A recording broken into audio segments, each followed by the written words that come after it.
Сайн байцгаана уу хүн үзэгчтэй. Өнөөдөр манай дефакто нэвтрүүлгийн зочноор One Championship холбооны дэд ерөнхийлөгч, холимог Тулааны дэлхийн 3 удаагийн авраг ноён Фрэнклин оролцож байна.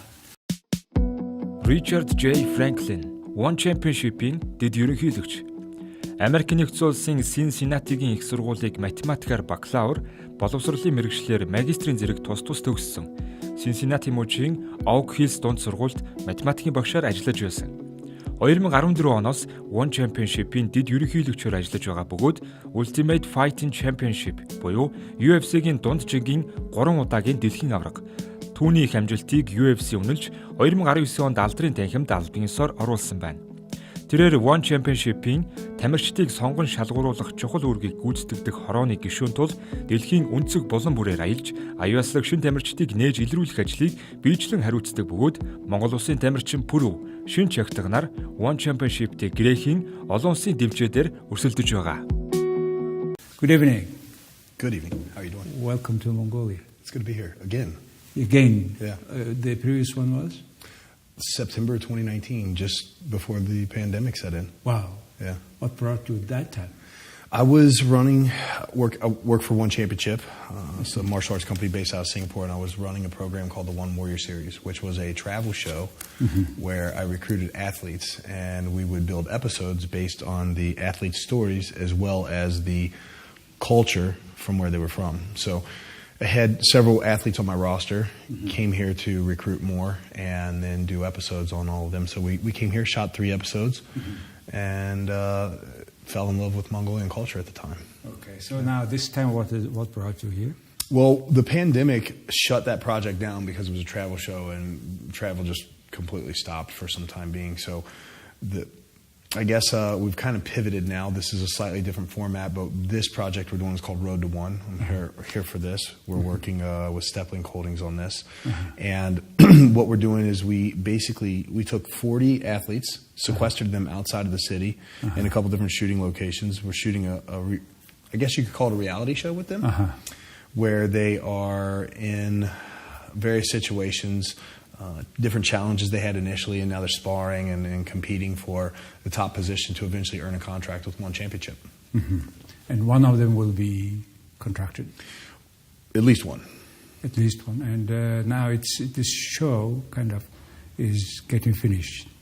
The filming process should complete this week, and then they'll go into post-production, and the show will air sometime probably mid-September here in Mongolia. Here in Mongolia, mid-September. Yeah. And it'll lead to the November 26th weekend. There will be a 2-day event at Step Arena where the athletes, coaches, and some other fighters will compete. And from that competition, you will select particular athletes. To earn a contract for One Championship. 1 or 2? At least one. At least one. Yeah. All right, so let's talk about this Road to One, the idea, the concept, what is behind. This is a unique concept here in Mongolia. We run Road to One projects, in other countries, but not like this. This one is unique because this is the first one that we've done like this, where there's a reality show. Initially, the athletes were taken outside of the city. They were taken to a military installment where they had to go through several challenges, and these challenges would either pass them on or eliminate them. And a couple of locations as well, but ultimately now they're in a facility that provides them with several gyms where they can work out, cafeterias where they can eat, and everything that they need. But they're sequestered from society. They don't have their cell phones. They have no contact to the outside world. And it's been that way for the entire taping process. So I can imagine that when you put 40 competitive individuals in an environment where they have nothing but to compete with each other, some issues can arise. Well, who have selected those 40? We worked with the gentleman at Step to select the athletes. They're on ground here, and they know the ecosystem of the athletes here in Mongolia better than we do, at least for a roster that's that in depth. Being 3 times a champion of the UFC, how do you find the athletes here in Mongolia in terms of sportsmanship? In terms of sportsmanship? Well, I can answer this so many different ways. I fell in love with the warrior spirit of Mongolia when I came here. It's prevalent not just in the fight game, but just in culture in general. The people of this country are the kind of people that will not they won't stop until they succeed. They won't take no for an answer. You see it in the cage when the athletes are fighting in the circle. They leave everything in the ring. There's they don't want to leave things to judges. They want to finish their fights, and that's one of the things that impresses me the most about the Mongolian athletes. Now, I'll say this: I've grappled with a couple different gyms in my various trips here, and the athletes in Mongolia know two speeds. It's either 100% or we're just relaxing. There is no halfway. No, there's no such thing here. I try to explain it when I'm instructing, and then I'm you guys got to slow down. So either I do or I don't do. Yeah, exactly. Either I do completely. Exactly. That reminds me your fights in ring. I saw in the box, how you call it. And I have noticed one thing, unlike many other fighters. After a very tough fight, as soon as it ends, you end with very much friendship. That your competitor or whoever was, you won, and then you were hugging. What makes that change? How it should be very tough, just you were fighting like hell, and then suddenly you are friends. Well, people think that this is odd in the fight game because you just spent time in competition. In essence, what people believe is trying to hurt your opponent. But if I was playing a game of American football or rugby, I would be trying to hit my opponent or tackle my opponent, or it's a similar mindset, right? You're there to do a job. And so when you go into a competition, I've prepped for this competition, and so has my opponent. And we're both willingly going in knowing. I don't have any ill feelings towards him or any animosity. It's not emotional. It's just I'm here to do a job. I've looked at film of my opponent. I've analyzed his ability to compete. I've looked at where my strengths and weaknesses match up with him. I've formulated a game plan, and I'm going to carry out that game plan. And so I don't have to hate somebody. I don't have to be angry at somebody. I always jokingly tell people I go into the gym every single day and punch my best friends in the face. For somebody that I don't know really well, I can easily, remove the emotion from that and do it on a Saturday night in front of the global crowd. What is at which point you can completely switch off that emotion like this? Have you been like this at the beginning of your career, or when you have suddenly completely managed that emotion? Well, first of all, I'll just say this. I think it's unique, or, fighters, they'll fall in various kinds of categories. I think some fighters are a bit more emotional than others. Well, particularly I saw guys just before, facing each other, making such a face. Pushing each other at weigh-ins and calling. What is how you would explain that part? Well, sometimes it's just marketing, right? Yes. If you and I are going to get in a fight and I call your mom bad names and you shove me at the weigh-ins, then people are suddenly excited to watch the fight. And which I've never quite understood this phenomenon, because realistically, whether you shove me or not, we're going to step in the circle the following day and try punching each other in the face regardless. So it really never makes a difference in the outcome. So back to the initial question I stopped you, from when and how you stopped that emotion. I think that so I'm a very cerebral person. I'm a deep thinker.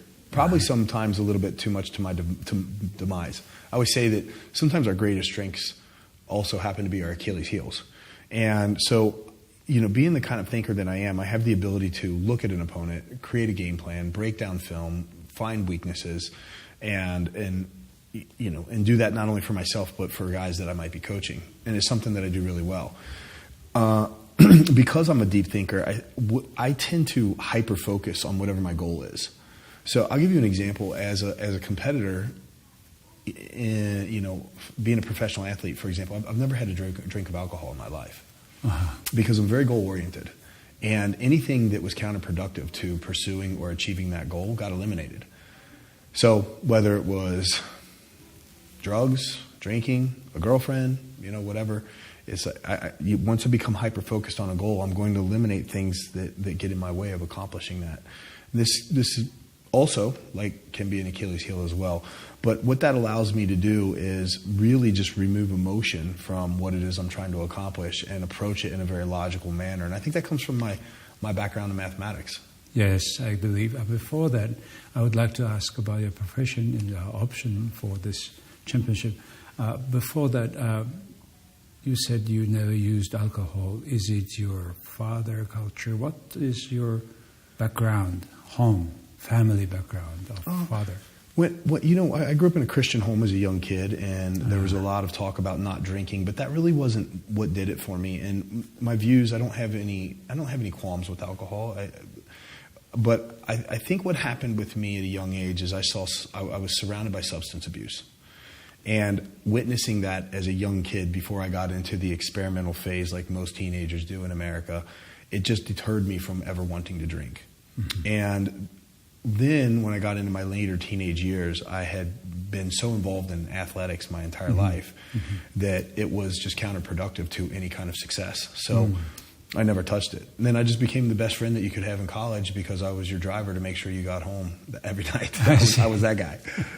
You have been a teacher of mathematics, and you made your bachelor in mathematics, and then you made your master in education. So this is a very unique and good combination, and the most unique is the third part of your combination is this UFC fighter. Yeah. And what made you to choose that option? Well, I think, look, you live in Mongolia, and I think every young boy that grows up in this country probably dreams of being some sort of athlete, professional athlete at some point in their life, whatever their sport may be. And I always tell people that when I was a young boy, I dreamed of either being a professional athlete or a superhero, and I didn't have any superpowers, so I had to choose the role of athletics. I wasn't a great athlete growing up, so I went to university and I studied to be a teacher, and I earned my undergrad and my graduate. I earned my undergrad in math, my graduate in secondary education, and that's what I thought that I would do for the rest of my life. Now, I was training when formal sport that you're typically involved in American high schools ended for me. I started doing martial arts just as a hobby. I thought, well, this keeps me active, and in case I ever have to defend myself on the street, this will help. And I started one martial art that led to another, and I was training just as a hobby the whole time I was in college. But little did I know I was sharpening the iron and refining this skill that would eventually one day become a profession for me. And so I always tell people that I love teaching. I think that's part of the reason why I have a podcast now. I like to impact people, educate people, make people think. So I do love the education process, and I actually like mathematics. I like problem solving. Give me a Sudoku book and I can sit there all day with one. Good game of chess, but I don't like teaching math, and that makes sense. I like teaching, I like math, but I don't like teaching math. And so given the opportunity to choose your life's first passion, which is sport, you're always going to make that choice. And it just so happened that the sport that I gravitated towards, that I believe that God designed me for, was martial arts, because American football I played my entire life, and I did not succeed at that sport. American football also you tried, huh? Oh yeah, I played American football from the time I was 8 years old until the time I graduated high school.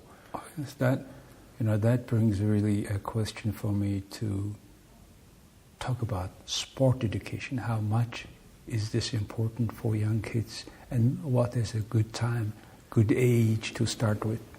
Well, I think sport education is really important, but not sport as much.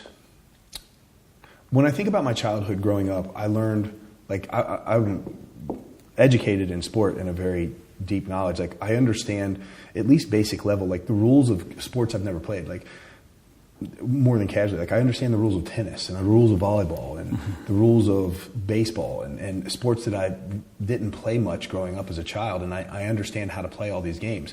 So if you said to me, hey Rich, let's go play a game of tennis, I understand the rules of tennis, and I can play that game. And it's important. I think it's important from a social perspective, but I think just sports education, what really ties into that is nutrition and healthy lifestyle. And I think that this is important teaching young people at a very early age that, you need to constantly be moving. And you need to take care of your body, because this is the body that's going to carry you for the rest of your life. Now, I'll say that on that note, I've probably taken sport to a level that's a bit unhealthy. I have my bumps and bruises, and at the age that I'm at now, like, I can feel my career kind of wearing on me a little bit, but it's important, and I still take care of myself. Like, you can tell I keep good shape. I probably look like I'm in better shape than I did when I was in competition. And a lot of that is the fact that I take care of myself nutritionally. I keep my body moving, but there are other aspects that are important in sport that we often overlook. The things like studying, the fact that if you are going to be an athlete, you need to prioritize a lifestyle and not be out partying and drinking and things of those nature. Life needs balance, and there is room for alcohol, but when it comes, there's time to work and a time to play. And understanding that, I think, is something that I learned at a very young age, just with sport education in general. So when you go to parties, you never drink too? No, never have. Never have? Never. Another thing, for being athlete at your level, your strength, probably you had a bitter loss somewhere. Oh, yes. So what was your first loss? Complete loss, or you just, that changed your thinking? I think it was my first 15 or 16 fights in my career, I was undefeated. I would have to look that up again. I can't remember, but I was undefeated for a long time, and then I lost a fight. I was overseas. I fought in Japan. It was quite devastating, and recovering from that. But it wasn't that difficult. Like, I don't remember that fight for me being as impactful as after that loss. My next fight was a win, and I continued competing. Eventually won the championship, and then ran into Anderson Silva, and fighting him for my third title defense, he took my belt from me. How old were you that? 33, maybe. 33, somewhere around that age. And I can remember just being. I didn't just lose that fight. I was demolished in that fight. It was a bad fight for me. And I can remember just sitting in my hotel room and thinking to myself, like, I kept asking myself the same questions over, like, how did this happen? How did I get here? How? And, you don't have those answers. And I talk a lot about failure. I've done a TED Talk that's entitled How to Be a Loser. And I talk about, basically it's a talk about loss and how you can learn from loss and what information needs to be extracted from that. And so, you go through an emotional process anytime there's a loss or a failure in life, whether you don't get a job promotion, you lose a sporting event, someone that you're close to dies, whatever. Anytime you experience a loss, there's this emotional reaction to it, and it takes some time to process. But ultimately, when you have these losses or these setbacks or these failures in life, you need to have a systematic way of extracting the useful information out of that loss, applying it to your life. And it's also a part of success too. Yeah, exactly. It's that's the whole thing. I mean, you're never going to succeed in life without failures. And if you do, then you haven't set your goals high enough. Are you married? No. Planning? I don't know. I leave those kinds of things in God's hands. Trust me. Every time I try to plan my life out, He's got something different. Plus, you are traveling a lot now, in particular in Asia, right now these days. Yeah, but not as much as I was when I was here in 2019 and running the Warrior Series. I was on the road significantly, and now it comes in spurts. A little bit of travel here, then I'm back home for a bit, and I have U.S. endeavors that I'm taking care of for one championship as well. So it just comes in spurts. So I have a much better balance in life now. Where are you based? Cincinnati. I'm in Cincinnati, your hometown. Yeah. Okay. East Coast time. You have already selected 2 Mongolians fighting now at UFC, right? Technically we've selected 3 Mongolians here that are competing for one championship. Okay. And another 2 to come, and they 2 will are make from a the road to one contract for $100,000 US. Yeah, it's more than $100,000, but yeah, it's a $100,000 plus USD contract. I see. Then at the UFC, if you won, how much they usually win? The paydays are on par between the organizations because they're both global organizations between one championship and the UFC. Yeah. It's one organization. No. They're two different. I work for one championship. Uh-huh. Yeah, UFC is a completely different organization. Yeah, and those selected fighters from Mongolia will be fighting one championship, which is for Asia. Correct. Asia It's a global organization. We have athletes on our roster from, I don't know how many, 150 plus countries. What then the principal difference between two organizations? Oh Lord, you ready? Here, let me go with this one. I mean, there's a lot of competitive differences. We have a different scoring system. We don't use a 10-point must scoring system. We have a different judging criteria. We don't allow our athletes to cut weight. We have a hydration protocol, which is different. I mean, these are things that are different than any other martial arts organization on the planet. I believe that our judging system actually pushes the athletes along with the hydration system, because athletes are competing at 100%, to have a higher finishing rate. I think when you look at an entertainment perspective of one championship and you attend an event, it's like attending a rock concert and a fight simultaneously. Okay. You know, if you've ever been in stadium, and that's what I'm hoping. I'm hoping that us doing the road to one here, that this will eventually lead to a full-on one championship that ends up coming to Mongolia with an entire international roster showcasing that level of entertainment. About keeping your body conditions in such a competitive way, what is your day? What is in terms of exercise, food, nutrition? Yeah.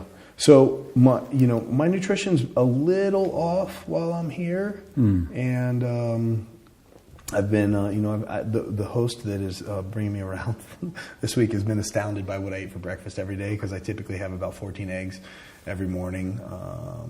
Yesterday I had quite a bit of dragon fruit, and then I had a bowl of like a granola oats on top of that. And so I consume quite a bit of food. I typically eat about 4,200 calories a day, five times at a minimum. Wow. And I try to eat about every 2.5 to 3 hours. And for me, keeping my body in peak physical condition, like maintaining my nutrition, is the most important thing for me. When I was competing professionally, I was in the gym probably putting in about 25 to 30 hours of physical work a week. Now I put in somewhere maybe between 6 to 8. Now, that's a significant amount of work still. It's about an hour a day that I typically do something, but compared to the way that I used to work out in competition, it's much less. But that's, I'm not doing that just because I'm keeping myself in shape. It's just a passion. You can't, even though I'm a retired professional athlete, like, you can't remove that first love from you. Old habits die hard, as I always say. Well, nowadays, when I was younger, Schwarzenegger was the hero here. Yes. Yeah, and still for many people he is hero. Oh, totally. Yeah. Do you know him? Oh, I've met Arnold briefly. We on 2 occasions, and but just really brief introductions and hello. I'm trying to have an interview with him for a long time, not succeeded yet. Anyway. Good luck with that endeavor. Is it difficult? It looks like. Is what difficult? To interview him, to find. Oh, a guy like Arnold? Yeah. Oh, completely. I mean, think about not only has this guy been an international film star pretty much since he was a teenager, but the governor of California and everything else that he's involved in. I can't imagine, when you talk about a hectic schedule, what a schedule like his must be like. Looks like, yes. Final question. You are interested as a mathematician, also for a part interested to know more or invest in coins. Oh. Cryptocurrencies. Yeah, I do some crypto investing. Yeah.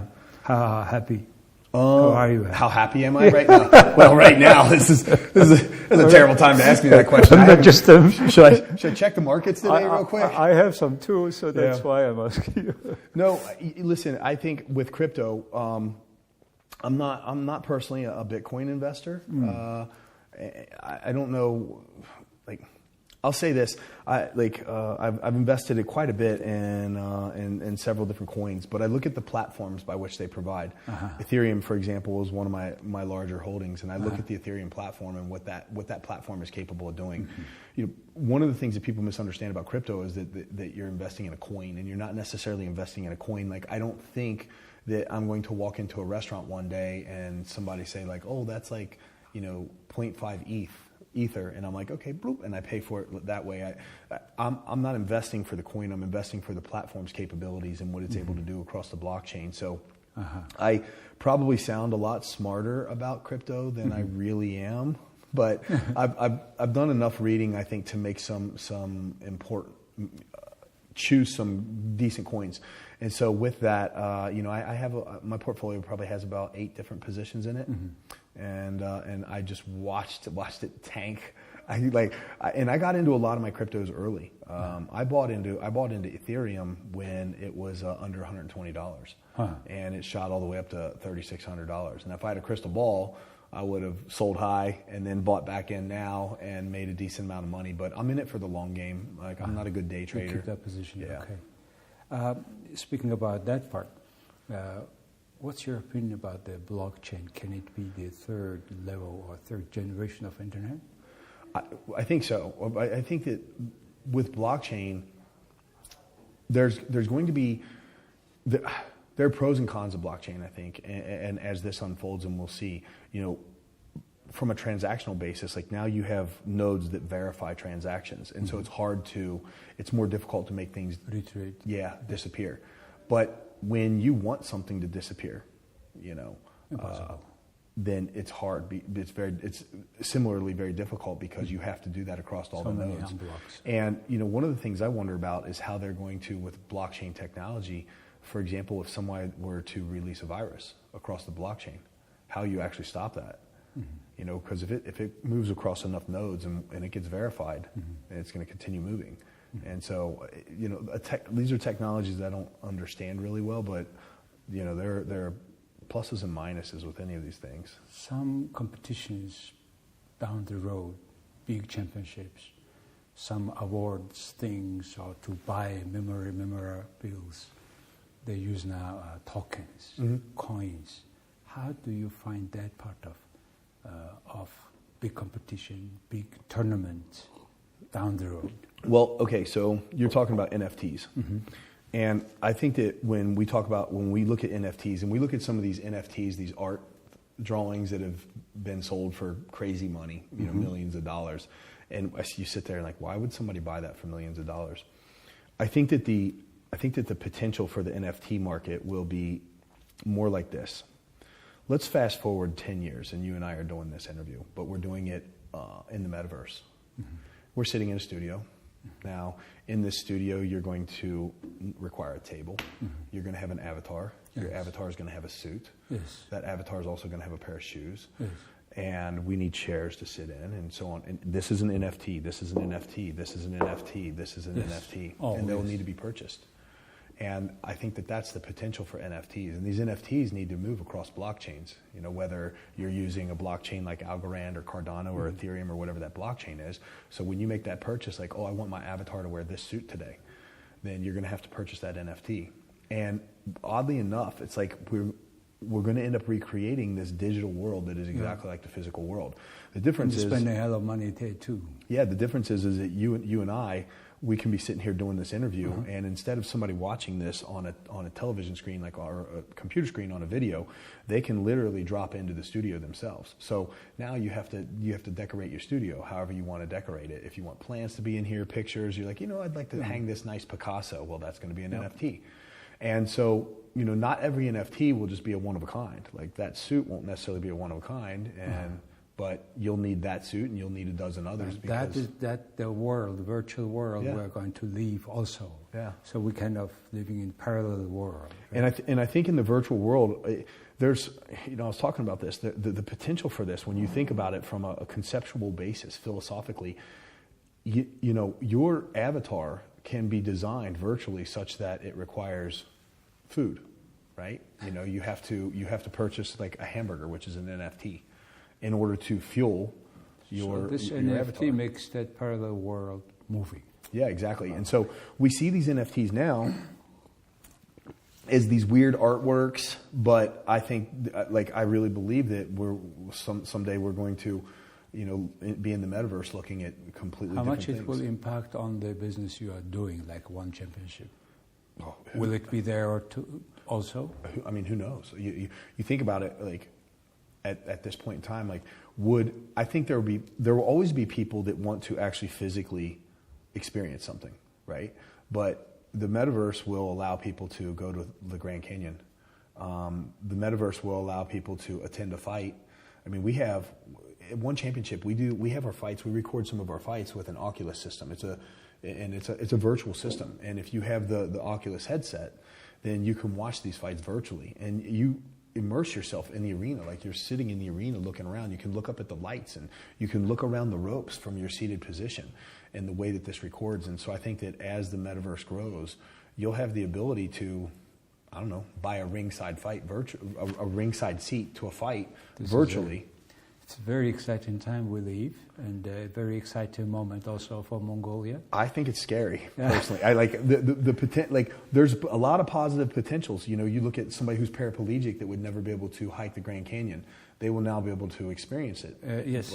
But man, you can glorify what's inside the virtual world, but then once you step outside, you know, you're living in just this barren, you know, like the potential for this on the downside can be pretty bad, and we've seen how addicting social media and how it's affected our society. And you unleash things like this, and there's pros and cons to everything.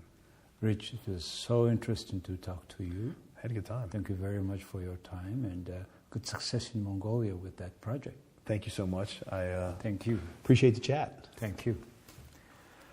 За хүнд үзэгчдээ өнөөдөр манай дефакто нэвтрүүлгийн зочноор дэлхийн холимог тулааны 3 удаагийн авраг One Championship төслийн дэд ерөнхийлөгч ноён Фрэнклин оролцлоо.